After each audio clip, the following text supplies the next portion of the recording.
Hello everyone and welcome back to another instalment of our Portuguese barn conversion series. We've got a really good video for you this week. Hang on, don't we always have a good video? Yes, but I can't wait for them to see this one. Make sure you watch to the end because we have finally nearly finished all of the stonework on the barn. That's the best sentence I've heard in a very long time, and also I wanted to say that our thoughts are with everyone who is in Texas right now. We have a lot of subscribers who live in Texas. We see you all commenting and we hope you're all okay.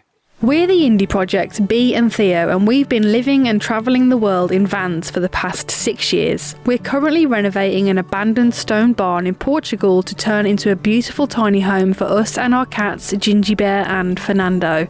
Follow our journey from the very beginning as we document the whole process of creating an off-grid home. We've moved inside the barn today because it's still raining. I got my beast of a belt sander. And I can't wait to actually strip this back.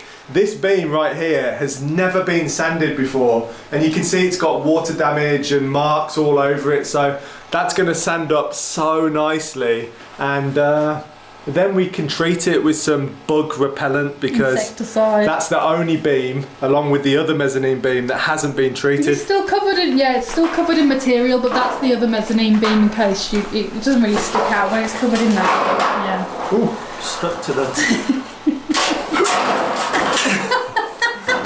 It's pretty tight up here. You can see the size of this beam compared to me, it's massive. It is chunky. So it might take a while to sand, and we've got new masks actually, because our other ones, they got so grimy after doing all the work on the barn. And it was actually cheaper to get a new mask than get new filters for them. Yeah, the filters are more than the masks, so we just thought, you know what, we'll get some nice clean new masks. Treat ourselves. I'll grab them now. And I was all down for helping with the sanding. I got my sander ready and everything, but the sander I have is an English one, and we only have one adapter, and that's currently powering the light, and the light is way more important because you need to be able to see what you're doing. So Theo's taking on the arduous task of doing the sanding. What a hero. And I get to film him instead. Was convenient, wasn't it? You can swear at me, say whatever you like, I cannot hear a thing. You can't hear me anyway because you're half deaf.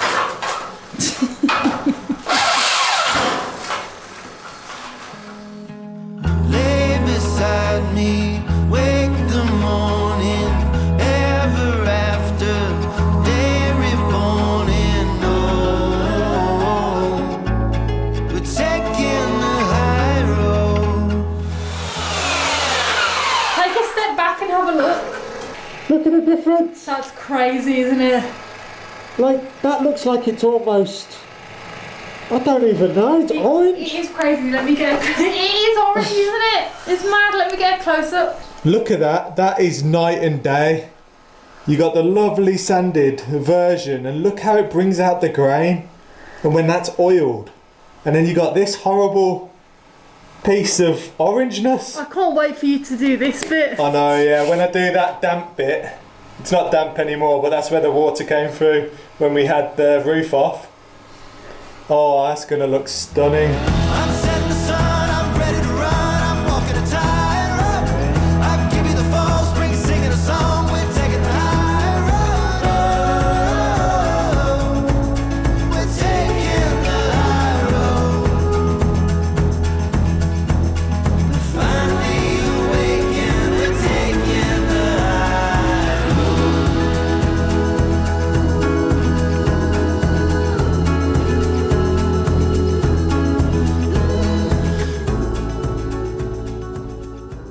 The sun has come out, so we've decided to move on to stonework. We're leaving the sanding for now. It's 90% done, but we really need to get the stonework done while it's nice weather. We can do the inside anytime, so I'm going to go up on the gable and see what the position is, because I've not been up there in a good month. And this is the final piece of the gable. This is it. Once this gable's done, all the gables are done, and yeah, we can move on to something else, which is nice. And just moving on to the inside, even doing the sanding on the inside, it's so nice just to be in there and see the space and feel the space, and oh, it feels like home already, it really does.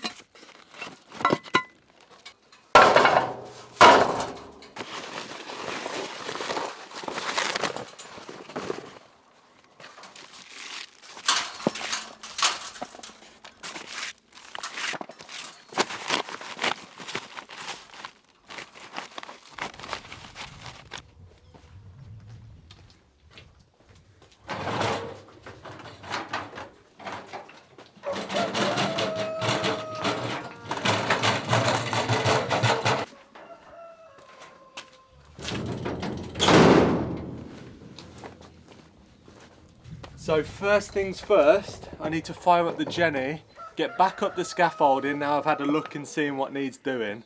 And I need to find a certain stone that fits really nicely, or I'm going to have to cut one up with my new grinder, which I'm quite excited about, the first time I get to use it. But I'm going to fire the Jenny, get up to the top of the gable and cut away the battens that are sticking out the side of the building so I can get access better.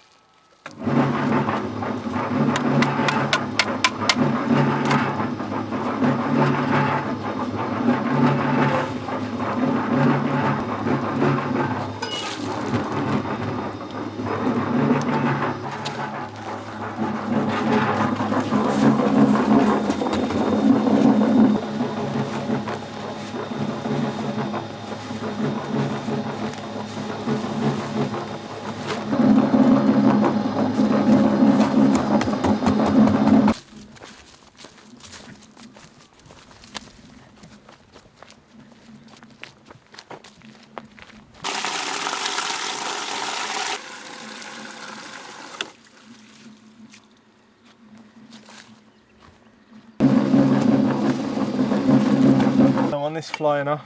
No way. It'd be a fast way of getting all the bushes cut though. Just on the search for a particular type of stone. Remember in one of the last episodes I talked about building a bridge and then I never mentioned it ever again. That is because around the ridge beam I like to leave an air pocket so the ridge beam can breathe. If any moisture gets in, it can evaporate, it can leave. There's not loads of stones surrounding it, and moisture could bleed in through the stones, through any gaps and into the ridge beam, and then potentially drip into your building, and that is not what we want. So I've left a really nice air pocket, and I was going to have to build a bridge over it. Basically you got your ridge beam like that, and then your air pocket, and then I was going to have to build something over the ridge beam so that no stone sat on top of the ridge beam. But luckily I didn't have to do that for the other gable that I did, because there was enough space to fit a nice big thick stone that was equal all the way up. I know this is probably not making sense to any of you guys. You found the perfect stone. I found the perfect stone that fitted without needing a bridge. Well, the new one, I've just gone up there, I've checked, and unfortunately that's not the case. I don't have the perfect stone. I'm going to have to grind my own stone and build my own stone, and I'm going to have to do it in the style of a bridge. So this is amazing. Technical. I'm sorry guys, I don't know how better to hang on, explain wait, this is the moment to drop the bomb that your great-great-grandfather, I think it was? Oh yeah, my parents messaged me and they were doing some research on our family tree and our family history, and it turns out my great-great-granddad was a stonemason. How crazy Bomb is dropped. Can't believe it. So I'm channeling his skills for this project. But this stone looks good. So it's quite flat, it's got a nice face on it. It's far too deep. So what I'm going to do is I'm going to grind it down here and make it the shape that I need it with my new grinder. So it's a good time to test it out.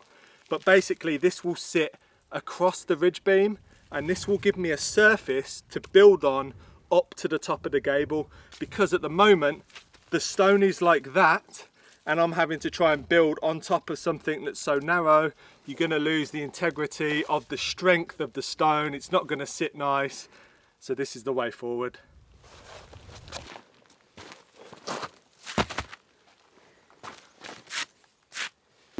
All the PPE, there's a lot of it. Do you want to do a PPE breakdown? Goggles, mask, goggles, ear defenders, gloves.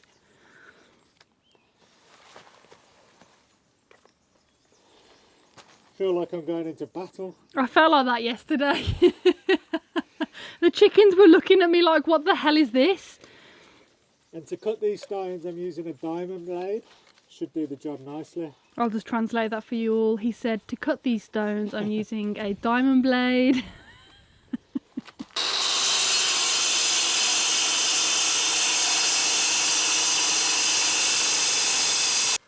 That literally cut through this stone like it was butter, and I'm sorry to everyone who's stuck in really cold countries at the moment, but I'm in a t-shirt and I am sweating so hard today. It's so warm. It's humid as well. Really humid, but it's nice. I'm not complaining. We've had a lot of rain and I will take the sun over rain anytime. And because we're British, we love talking about the weather. So it cut through this, as I said, like butter, really easy, but not all the way through because the blade's not big enough. So I've got my hammer, I've got my chisel. I'm just going to break it up. Bit at a time, so it splits nice. Satisfying. Look at that.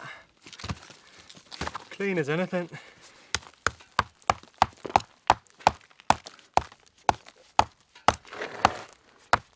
Spot on.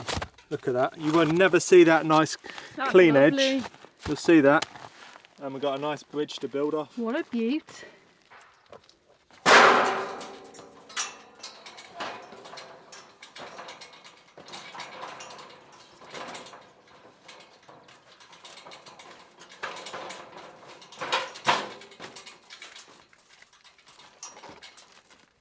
Nice. Nice.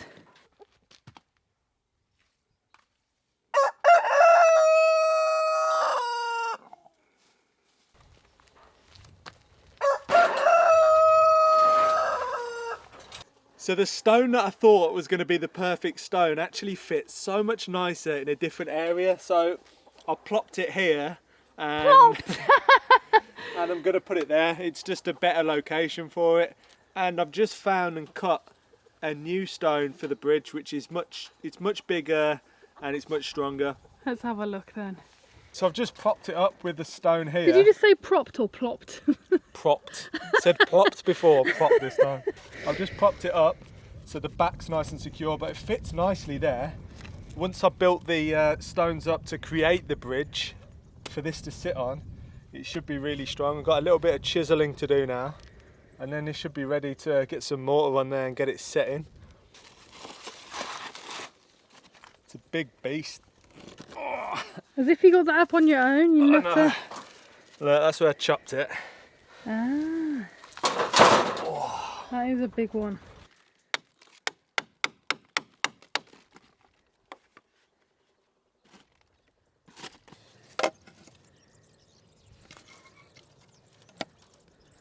Spot on. Oh, brill. It's really funny, we've got a hook sticking out of one of the stones, which was obviously from a house that this stone came from. It's even a screw nail sticking out as well. But we just decided to leave it because we thought it was quite funny. Adds Just character. to leave it, adds character, and it's like, it's heritage. The key is to just lay it on nice and thick. We can get rid of the excess after. It's not a problem.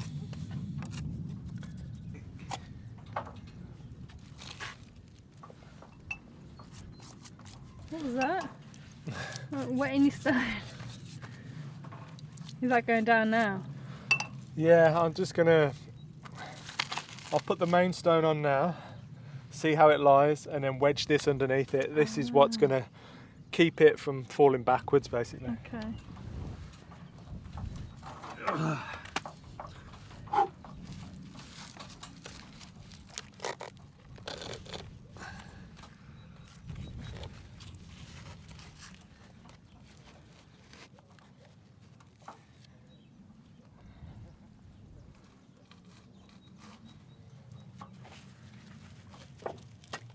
I need a bit more mortar.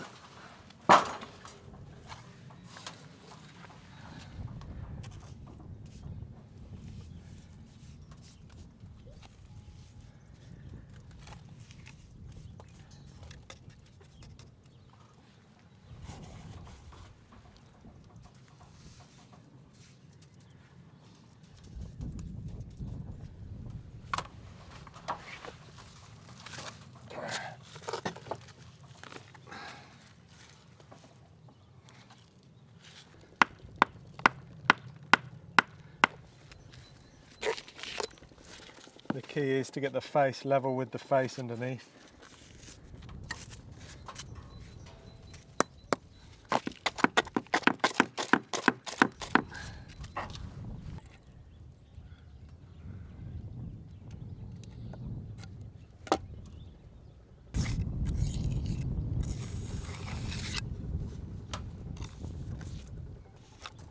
So it's a new day, and as you can tell, the sun has gone in and Theo's done a great job with the wall, but the weather is changing. We've got rain on the horizon. So we need to start working on the tiling, which is what we're going to do today. And I'm actually quite excited for this. This gable was by far the hardest because what I was left with is what I had to work with. It's a steeper gable to build up, but also the previous builder had used like big stones, and instead of using like flat sides and flat tops, they actually curved up at the top like that. So I had to somehow build onto a curved top, which wasn't ideal, but also down the side of a curved and a like inclining stone, which was just awkward as hell. It was quite taxing on the brain trying to figure out how to build it. It was kind of like a mix between like Jenga and chess, where you're trying to think like 5 steps ahead. So this is what we've been left with from the previous builders, and this is essentially their incompetence at being able to lay tiles straight. So you can see the last row, the whole roof looks okay at the moment, but you can really see it on the last row of tiles. So this is where we come in, and we're going to have to cut tiles so that they fit. If I come over here a little bit, you can see there's like a triangle effect. So it's bigger at the top and smaller at the bottom. So at the bottom it just needs a small little tile. At the top it needs a full tile. So there's going to be some angle grinding, cutting involved. It's a bit of a pain, but we'll get it done now.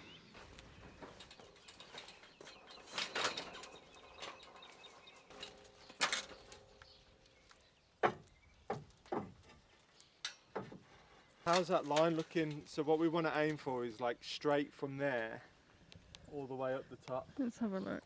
This line. Thank you. Right, I need that line again where it was, looking up. Right. About there, I think.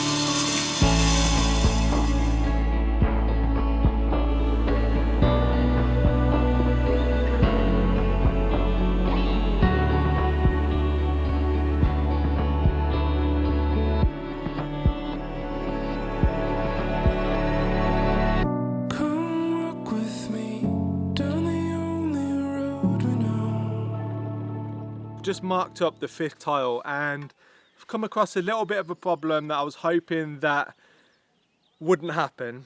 The gap from the bottom of the wall to the top is a lot bigger than I first thought, so we're actually running out of tile space. So where I'm cutting these tiles, I've marked it there, I've marked it there, and I really don't want to have the tile so that you can see this edge or keep this edge. I want it to be a nice clean tile edge, like they already are behind you. like they are all the way up. So I might have to introduce another tile. I'm not sure how that's going to work. It's all confusing. This is why this is why we put this off. Yeah, this is why I put this off for a long time and left this gable, because I knew this gable was going to be trickiest, and at least I've had practice on 3 other gables now, so I feel more confident to tackle this. We'll get it sorted, but we'll get there. At least this side of the barn, it's not a structural thing, it's literally just a visual thing, and this side of the barn you never see anyway. No. And also we plan in the future to have an extension off here, so you're never going to see it, but let's make the best of what we can do. Come talk with me, stay and watch the day grow. I've been waiting for the moment to arrive. Come stand with me down under the stars at night. Come look with me from where I stand. You can see most everything. And I've been waiting for the moment to arrive. I was waiting for the moment to arrive. So as you just saw, Theo's off on his bike and he's finished the gable. It looks absolutely fantastic. I'm so happy with it, and it's really nice to finally see the roof pretty much complete. I really hope that you enjoyed this week's video. It was a massive turning point getting all of the stonework done on the gables, and we're getting one step closer to having our beautiful dream barn conversion. So thank you for watching, and we'll see you next week.